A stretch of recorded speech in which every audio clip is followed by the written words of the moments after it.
Welcome back to another episode of the Red Card Report. I am here with Rui Pereira and Joe Capuano. How you boys doing today? Fantastic. I'm doing great. Yeah. We have a hot topic to talk about this week. Jose Mourinho officially sacked and no longer the manager of Manchester United. Right. Something everyone seems to have an opinion on. Right, Rui? Oh, yeah. You guys are going to be hearing something today. Not just from me, from Joe, too. Yeah. A couple of conflicting opinions here in the room because Joe, like most people, believe that this was the right call by Manchester United ownership and the board and stuff like that. Rui, however, on the other hand, does not agree. He's being apprehensive right now. No, I'm not being apprehensive. I think this is the right move for the club. Okay. But they also need to do other things to better the club. Oh, sure. They need to restructure from the top all the way to the bottom. Okay. Not just manager. They need to clean house on the board. Mm-hmm. They have to have an actual sporting director that knows what the hell's going on, because the majority of Manchester United fans don't even know what the hell's going on. I can't deny that, and I feel like I've said something similar in a group chat, maybe. It's the biggest club in the world, and no one knows who's taking responsibility for what in the board. People are making decisions, and no one knows where the heck it's coming from. All right. Right. So that needs to change. They need to be more organized. They need to be an actual club. Well, let me ask you this then, Rui. Do you think that Jose should still be at Manchester United despite saying all this stuff? I don't think so. I don't think he belongs there right now, because once the just like anywhere else, when a manager loses control of the locker room, it's trouble for the club. Absolutely. When the players It's lose very faith, difficult to come back from that. when the players lose faith in the manager, and also in Mourinho's case, when he loses trust in the players. You'll always have players that criticize the coach, that don't like the coach, etc., etc. No matter where you go. But the moment the manager loses trust in his players, that's a huge red flag. And I think that was Mourinho's case. And also, when you lose the locker room, it's impossible to get things going. It's hard to motivate the squad to play better. Like how are the training sessions? You know? It'd be one thing if they were winning and everyone was in a bad mood, but they were losing and everyone was still in a bad mood. There was no turning back. Yeah, there was no fire. There was no fire at all. Everything started off bad in the summertime. From the minute Paul Pogba came back from winning the World Cup, everything there was this tension that you could feel. You could between feel Jose the tension. and, you can see the tension between Jose and Pogba. But most importantly, there was a tension between Jose and the board.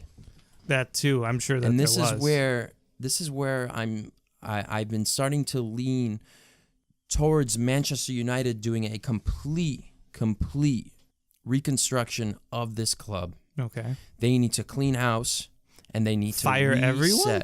Like fire the entire board? Not fire the entire board. They need to organize better.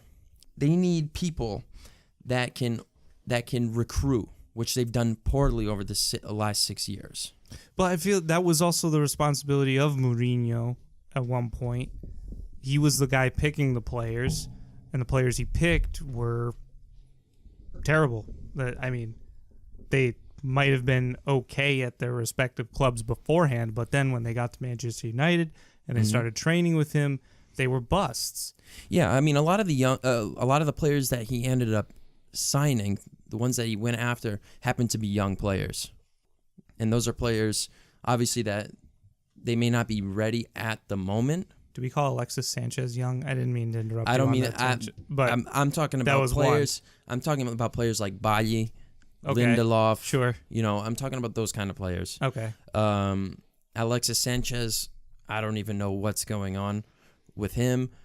It just once he put on the Man United uniform, nothing clicks, nothing works. Right. They're just paying him $300,000 a week to be there. He's too good of a player. We've seen him at Arsenal. We've seen him at Barcelona. He's too good to be playing like this, and he's far too expensive. Yeah, you're telling me they traded Mkhitaryan plus what was it? What did I write down? And Mkhitaryan was okay with Manchester United. There was Mkhitaryan plus 30 million for Sanchez. Yeah, that was a bad. They were just they better got off screwed on keeping that him deal. That's because for Mkhitaryan actually showed some sort of life. He was inconsistent, but I mean, you look at the trade now. Mkhitaryan's doing okay at Arsenal. He's not doing bad at all. Yeah, and at United, Alexis Sanchez hasn't done anything. He scored only 1 goal this season, and his last goal before that, I think, was back in April. Oh my God! He's been absolutely abysmal. But do we? I mean, we have to put the blame on most of it on Jose, right? I mean, it's but hard. Like you said, it's it is hard also to the say. board's responsibility too. It's not just the board. It's not just Mourinho. It's also the player as well. Yeah, I mean, when we look at players like Diego Forlan, we look at players like Juan Sebastian Veron, Di Maria. Well, I'm gonna stick first with Forlan and Juan Sebastian Veron. Right? When they went to Manchester United under Sir Alex Ferguson. Great players. Fantastic players. Yeah. But when they went to Manchester United, things didn't really fit well.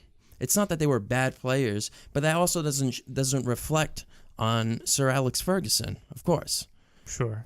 He has a legacy at the club. He has an amazing legacy where legacy. players have grown and became legends under his watch. Sometimes things just don't fit. The quality of the game, the style of the whatever he's looking for. Exactly. Sometimes it just doesn't fit. And very few people can be as versatile to fit in such a system. Yeah. So is it necessarily, it's got to be Mourinho's fault? No, it's not just his fault. Yeah. I mean, I like I said, as Dylan pointed out at the beginning of the podcast, I'm anti-Mourinho, quote unquote. I mean that in the way that I think it was the right decision that United let him go, but I don't think it was totally his fault. Angel Di Maria, and you can look at Radamel Falcao. Yeah. When they went to Manchester United, I mean, they made names before, but they went to Manchester United, I think it was under Van Gaal. No good. No good. It just didn't work. And Van Gaal obviously didn't have a good tenure at Manchester United, but he's a phenomenal coach. Through the years, he was a phenomenal coach. Yep. He's one of the most decorated coaches of all time. Just because certain players don't fit a certain system or formation or however you want to put it, doesn't necessarily mean it's just the manager's fault or it's his fault or it's just the board's fault. It's a combination of things. Right. Yeah. So like I said, I'm not just blaming Mourinho, but he shoulders a large portion of the blame for that's what it comes down to. The manager's everyone's always going to point the finger at the manager. Understandably so, though, because they have the most responsibility, so they of course take the most blame. So bring it back to the organization, to the club, to the locker room. We all know that there's been a big feud between Mourinho and Pogba. We all know. So with Mourinho gone, if Pogba reaches top form moving forward and he starts to play really well, how does that reflect on Mourinho? Just as I mentioned before, I expect him to do well. He's far more motivated. He's happier with a different coach. I mean, Ole Solskjaer, he has a good relationship with the players. He's well familiar with the club. Solskjaer being the new interim coach. He is the new interim coach. Yep. He's there to hold everything together, to make sure everything is running smoothly, to make the players happy. The ones that have been questionable about staying at this club, players like Anthony Martial, who still has to restructure his contract, extend his contract. Extend it. Yeah, I knew what you meant. So he's going to try to hold everything together. I can see Marshall even playing better than he has this year, and he's been having a pretty good year despite his differences with Mourinho and possibly not being 100% there mentally. Or maybe he is just one of those mentally tough players that, oh yeah, the skipper, the coach is giving me a hard time, but he's still doing his job. He's having a pretty good year in the EPL. So I think the number one objective is to reunite this team and get as close as possible, or not get as close, is to get to fourth place. Yeah, that is their big objective. And I think that now that Mourinho's gone, Pogba will play better. And I think it doesn't just have to do with that he's going to be in a better mood, now that Mourinho's gone. I think that Mourinho put him in not his best position. He gave him a lot of constraints. He held Pogba back in the way that the whole team had to sort of park the bus. When Pogba's like, no, we got to go forward. That's the kind of player that Pogba is. Yep. And he tried to make Pogba into more of in Italian we call it a regista, someone who just tries to dictate play. That's not. I feel like deep lying playmaker. And I don't. Pogba doesn't do that. Pogba needs to get towards the goal. He's a guy who can score you a goal. He can set up plays closer to goal, not further away, even though he has a really wide passing range. So if Solskjaer can sort of just say, hey, guys, just play however you feel like, I feel like Pogba will take that by the reins and he'll be like, yeah, we're going for it. Like every game we'll be attacking that damn goal every time. You're definitely right that Mourinho has played him deeper than Pogba would like to play, but Pogba is just so good. He's so versatile. He should be able to play that role. I understand. And he does it well. He's the best at it, along with Matic, because they don't have anyone else. Right. And sometimes your star player has to make that sacrifice and fit in the shoes, because they would rather have someone like Pogba playing in the back and having Lingard up front a little bit, than instead of having Pogba up top and having someone like Herrera in the back. Yeah, but I feel like we can't get mad at him for not living up to his potential, because it's not technically his best position. Of course not, and that's another reason why they brought Fred this year, because they wanted him to be in the back with Matic. But they haven't played him. Mourinho Matic didn't even and play Fred, him. and I believe they wanted to put Pogba up to his more comfortable position, probably up top, attacking, playing that center attacking midfielder, creating plays. He has an incredible vision, and I think United was hoping for that, but unfortunately, there's been a lack of form in Fred, and most of all, Matic. Matic is not having a good year this year. Not the year that he had last year, which he was incredible. He was one of the most consistent players for Man United last year. Very important piece, but we're not seeing it this year. So Pogba had to come back, because he's just so good. He's a prototype. Yeah. And he can fit into these roles, even though he's not comfortable with and he doesn't like it. But I believe it was best for the team at the time, because they do not have anyone else to cover those shoes. That role. But I feel like Mourinho got mad at him for not performing up to par. And so I'm like, but it's your fault, Mourinho. You put him there. You can't expect him to just pick it up. You know what I'm saying? We're talking about how deep Manchester United has played this year. It seems like they've constantly parked the bus. Yeah, they have. Right? And people like to, clown on Lukaku, right? Well, what kind of service has he really had? I know he's not as good as everyone hopes him to be. He has a terrible touch. He's not finishing on opportunities, but we've seen in the games when Manchester United in the back is winning the ball, right? And they send the ball forward, and it's coming to Lukaku. Lukaku receives it, right? If he controls it. The nearest Manchester United player is 15 to 20 yards away. Yeah, he's not getting that ball because too many people are back. And why is that? Because Manchester United's back four is abysmal. It's terrible. And they're relying on the deep midfield, the deep lying midfielders to support the defense.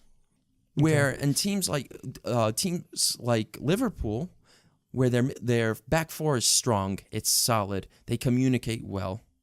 Mm-hmm. Their midfielders are pressing constantly. They're winning challenges. They're positioned where they're supposed to be.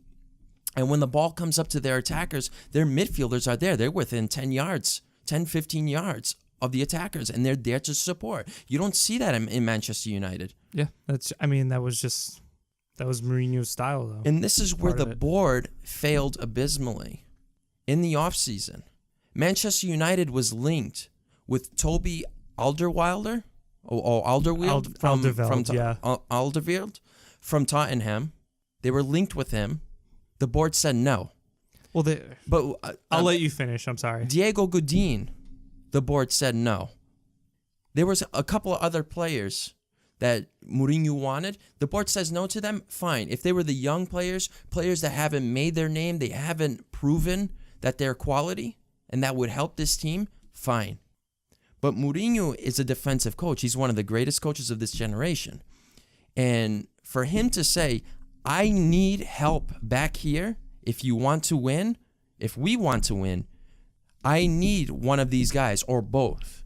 And when the board says no to that, that's where they messed up, because whoever doesn't want to take Godin for 20 million euros, and of course you have to pay quite a bit for his wages, and you have him for 2 years or so, 2 good years, it's going to be worth it. And you say no to that? No, I don't trust your instinct. I don't trust these transfers. After they extended his contract, Mourinho's contract, in January. Just in January. And 5 months later, you say no? Oh, clubs do that. No, I know clubs do that, but you know what? After the first year at Manchester City, Pep Guardiola got what he wanted. He wanted 4 players: Mendy, Walker, Silva, and there was someone else I can't think of, but he got them. Oh, and Ederson. So I understand where you're coming from, where Mourinho has a job to do. He's trying to manage his team. He's trying to get them to the top of the table, make champions, qualify for Champions League. And the defense has been the biggest problem for Manchester United for a number of years now. And for Mourinho to go out and ask for those big name players, and he's got, guys lined up, and the board just hangs them out to dry. How much of Manchester United's failures should be put on Mourinho when he was trying to get those defensive players to fix their defensive Can I situation? defend the club on this one for just 1 second? Yeah. So I guess I'm thinking in terms of the way that the club's thinking. All right. So just also, let's go back to what Rui said. Just because he was linked, or Man United was linked with those players, doesn't mean that there was anything concrete. So they might have talked to Godin, they might not have. No, they had contracts out for them. That means very little, because there were a bunch of other clubs that could have signed him. Juventus could have signed him. Inter were also talking to him too. Doesn't mean a whole lot. But here's the rationale of the club. This is just what I'm thinking. Jose Mourinho spent 391 million euros, pounds, on 8 players. 8 players that he picked. Do you really think that when the players have not made it, to their expectations, the board's expectations, that they want to give that man more money and more choices to do it with? But here's the problem. Yeah, I think so. Like here's 120 million. Go get your guys, and then they turn out to be busts too. That's a total possibility. Diego Godin is not turning into a bust, though. You see him at Atletico. He's a shadow of his former self right now. He's not having a great season. He's having a very good season. No, he's not. That whole back line they're the best defense in La Liga. They're rotating between Hernandez in the middle because Godin can't play a whole 90 anymore, and a bunch of other issues. They have tons of injuries in the back. They have the best defense in La Liga. Well, that's a different Atletico discussion. Madrid has only let up 12 goals in 16 games. But how many games has games. Godin played? regardless of the fact, the thing is, We're focusing on the wrong thing. Here's where I'm getting at, okay? You extend the contract of Jose Mourinho, correct?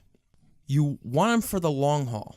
5 months later, he wants players. He wants experienced players. He wants Godin and Alderweireld, okay? Sure. How do you say no to that?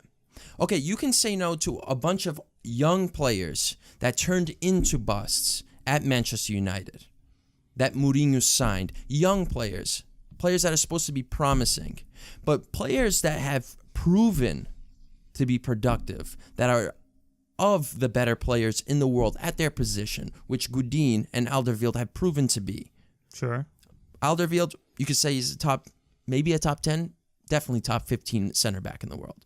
Godin, obviously top 5, top 10 over the years, top 3. Okay? How do you say no to that when this team needed help in the back? And this is a problem. This is why United this year has played even deeper than before, where their defensive, where their center midfielders had to pitch back to help support the defense. And when it comes back to offense, they're not there in time to support their attackers. That's a huge problem. What if they had Alderweireld? What if they had Godin? Well, like I said, they don't want to give him more money because Then this is what they should have done. When Mourinho said, "Listen, I wanted more players," this is what he said after the preseason tour. Right? I wanted more players, but the board says no. At that point, you and Mourinho, you as in the board, and Mourinho should part ways, because once you deny a manager the opportunity to buy players to improve your squad, because you had faith, you extended their contract because you had faith in him to take this team to the top. Once you say no, I do not trust you or trust your judgment on these players, it's time to part ways. So they should have fired him in January. Yeah, they should. Not January. They should have. Before the summer, you mean? They should have fired him in the summertime. So, and as a coach, because once a coach is denied the signings that he wants, especially at a club like Manchester United that can practically buy anyone, you're done. You're done. The manager is going to get pissed, which Mourinho has every right to be, because you have me here to do what's best for the team. You're supposed to trust me. And when you don't, and you still keep him around, and you have the entire media in the football world trashing on you, making you look like a fool, when not the entire blame should be pointed at him. And the board is not being criticized. The board is the problem at Manchester United. Well, I think the board is being criticized, though. No. Not as much as for Mourinho, the last 7 yeah. years. This is all the board's fault. They're constantly restarting, but they're doing it wrong. So I would just like to point out, Diego Godin has 12 appearances just in La Liga. He has played a total of 932 minutes, and he is averaging 86 minutes per game. Yeah. No, I read an article saying that he wasn't doing the regular Godin stuff.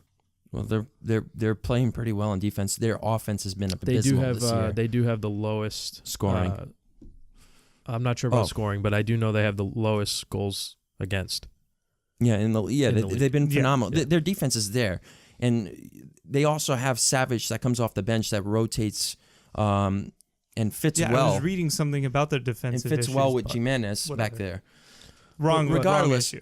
But regardless of that, I think Godin, whether or not he plays all 38 games, say he plays 28 to 30, maybe 31 games. At Man United. Just say he did. This team would be better off. Even for the younger players like Lindelof, who Lindelof actually, within like the last month and a half, he's been playing pretty well.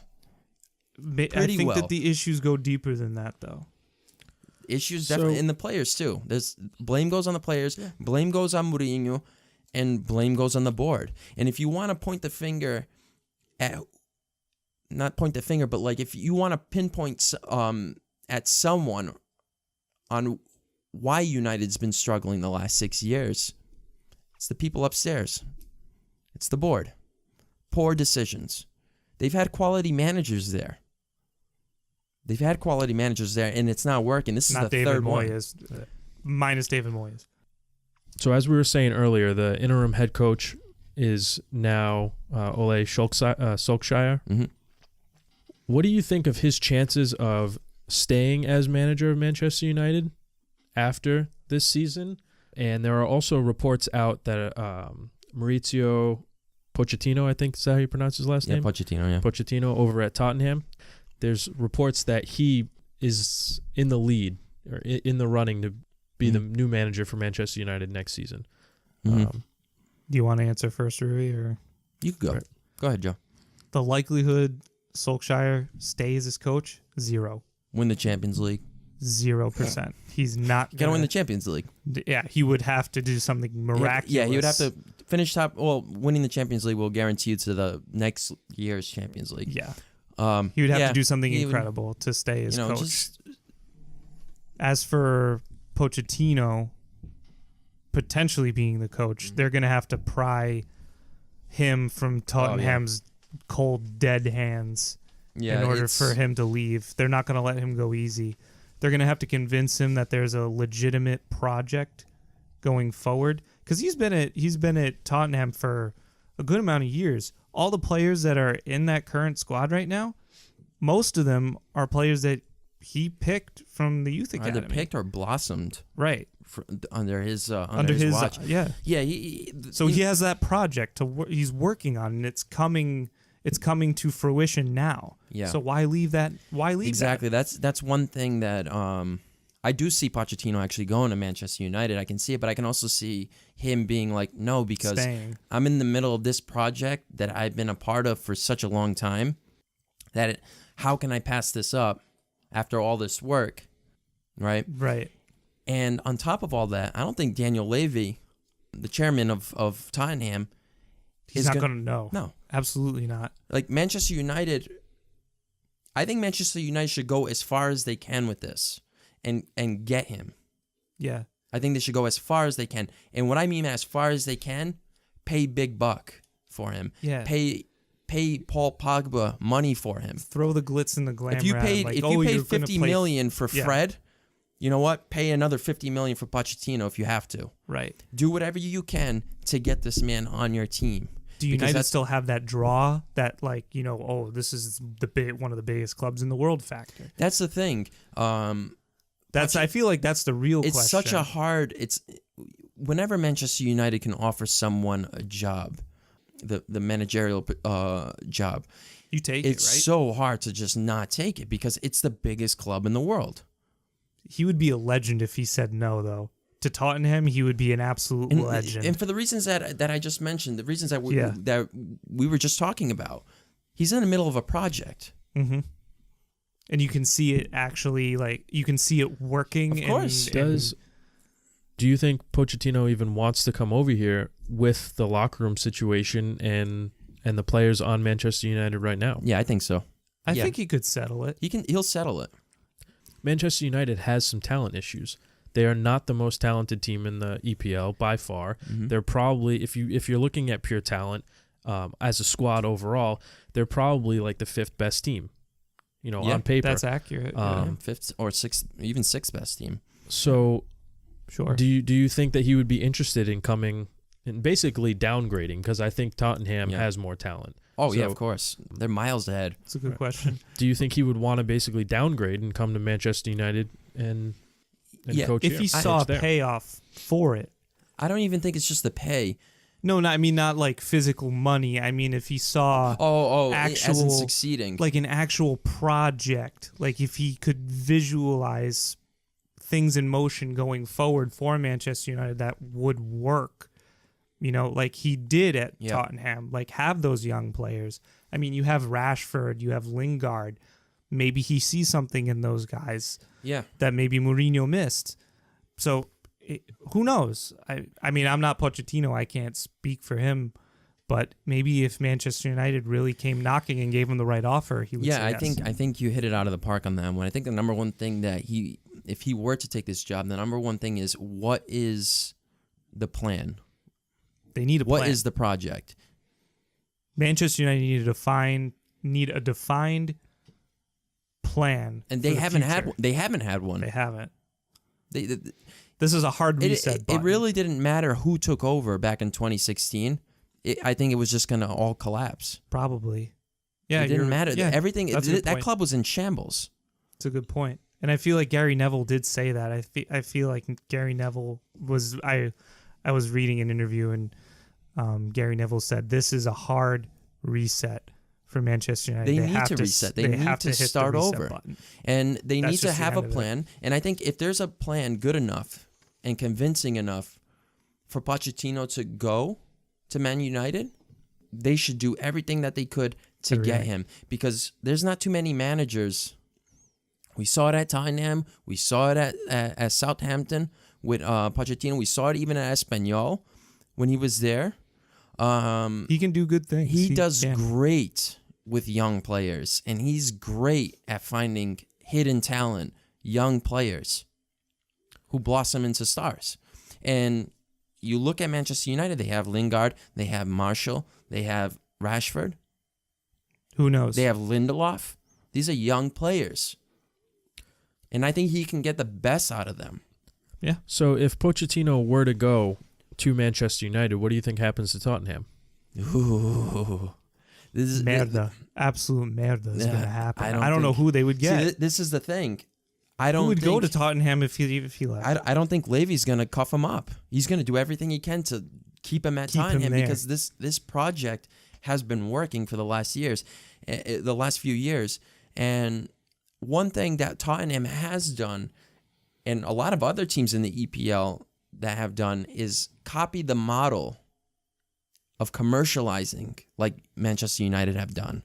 I mean, yeah, they're the best club at doing that for real. Manchester United is they're the best at marketing their club. The guys that are marketing and commercializing the club, even today, right? Phenomenal. Are the best. I mean, here's the absolute best. Let's put it in perspective. Manchester United could probably finish 11th this season, and they'll sell more jerseys than any other any club in the EPL. 700 million jerseys. They sell 800 million jerseys a year. Something like that. I mean, incredible marketing department.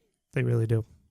But on the other hand, there's the commercializing, and then there's the football end.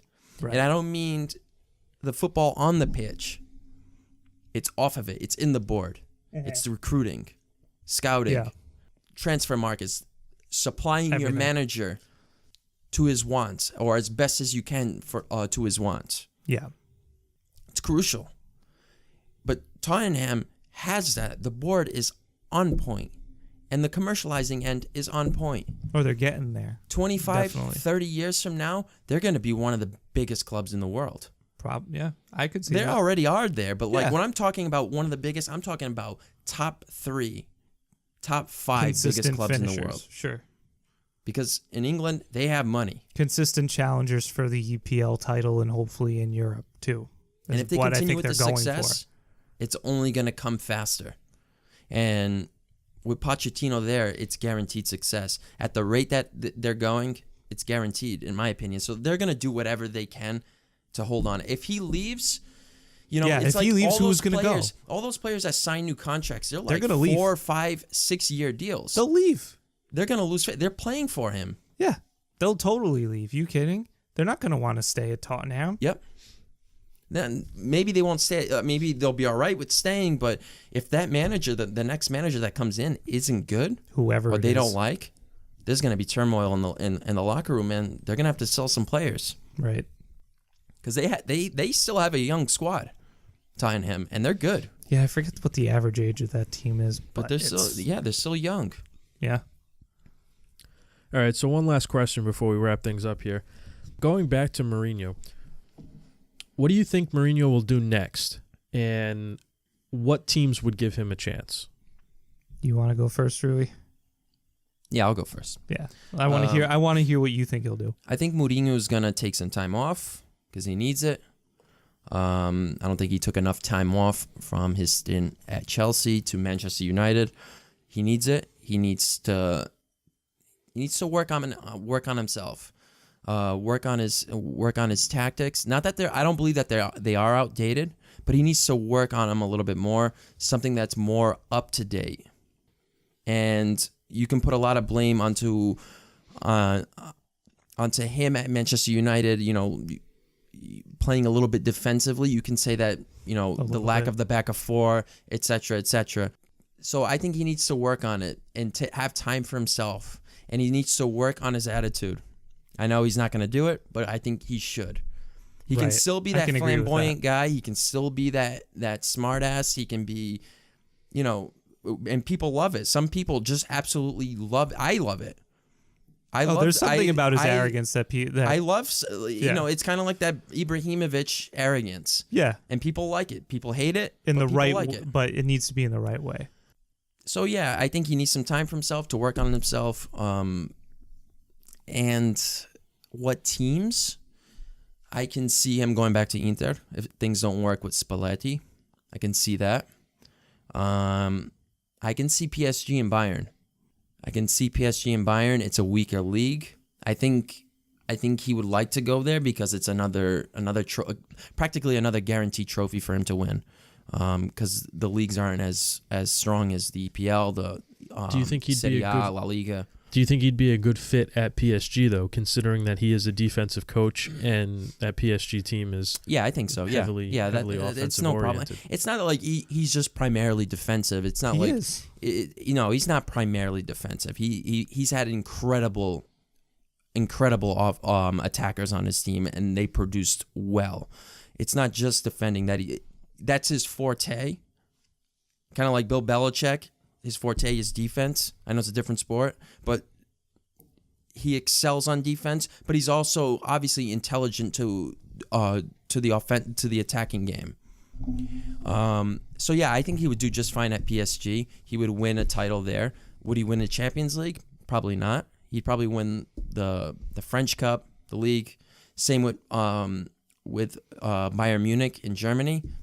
Win the league. Win probably a cup. Would he win the Champions League there? I don't know. Maybe not. But I think those are like the ideal spots. Maybe even going back to Real Madrid if things don't work out with Solari. Doubt it. That's about it. Yeah. I think he'll find a job in a big club again. All right, Joe. No problem. I agree with Rui. I think that he should take a long time to reflect on himself, take time off, do his thing, do whatever. I feel like he's probably not the guy to go into international management, but I feel like he could do a good job. I feel like he probably could do a really good job with Portugal. Not saying that they need to sack their current coach, but I feel like down the line, if things don't work out with him, he would be a great Portuguese national team coach. I think so no too. doubt about it. I feel like if there were... Rui mentioned Inter. They just gave Luciano Spalletti a contract extension. I don't think it's going to happen, but we've seen how far contract extensions go with Mourinho. So literally anything could happen. And just also to note, Inter is also the one club that Mourinho left, and everyone loved him. No one hated him. He still loved that Chelsea. Oh, he barely. He still loved that Chelsea. Hazard had a bad relationship with him. A couple of other players, Cesc Fabregas. Yeah, but the fans, the fans still love the guy. Yeah, I mean, he did give him, titles. So I get that. But he also had a bad relationship at Real Madrid. He benched Casillas, had a horrible relationship with Ramos, and got into a bunch of arguments with Ronaldo. But that's something different. I think his time at a big club is done for now. Rui mentioned PSG and Bayern. I don't think that they would be willing to sign him. His brand is hurt as a coach from his time at Man United. But, and this was an interesting take. I heard this on a different podcast. It was the Calcioland podcast. It was really interesting. AS Roma would be a great place for Mourinho, no doubt. His attitude, they would love that sort of arrogant attitude that he has in Rome. They would absolutely eat it up. Their defense is horrible right now. He could go there and literally fix that defense, and they would be watertight. I bet. Probably. He could revolutionize that team. And I bet you he would be really gunning to like show it to Juventus. I bet you. So that seems like a winning bet for me. The one drawback I have with that is that Roma doesn't have the spending power of, definitely doesn't have the spending power of Manchester United, the PSGs, the Bayerns, the Inters right now.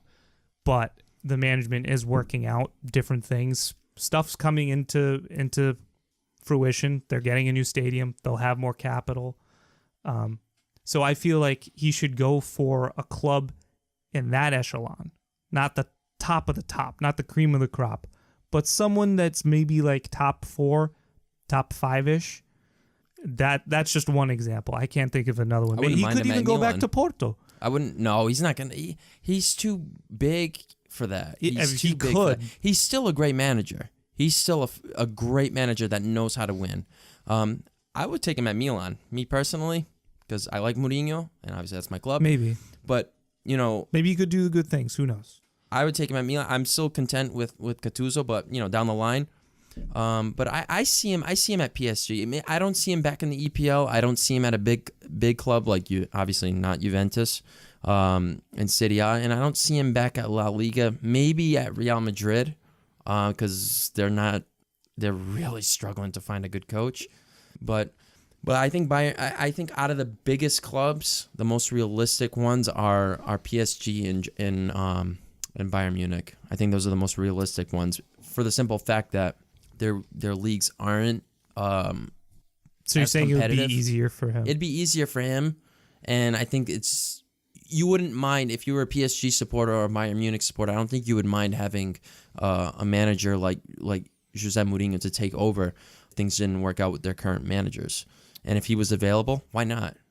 He knows how to win, of course. I guess the bottom line is we're both saying, Jose, please listen to us. Take some time off. Yeah. Just play some golf. Do whatever you want to do. Just relax. And he also said he won't coach international until he gets a little bit older in the 60s. Okay. So he's still about 8 years I feel away. like he'd be good at that. Maybe it's not the day-to-day sort of club life, but, I feel like he'd be good at that one day.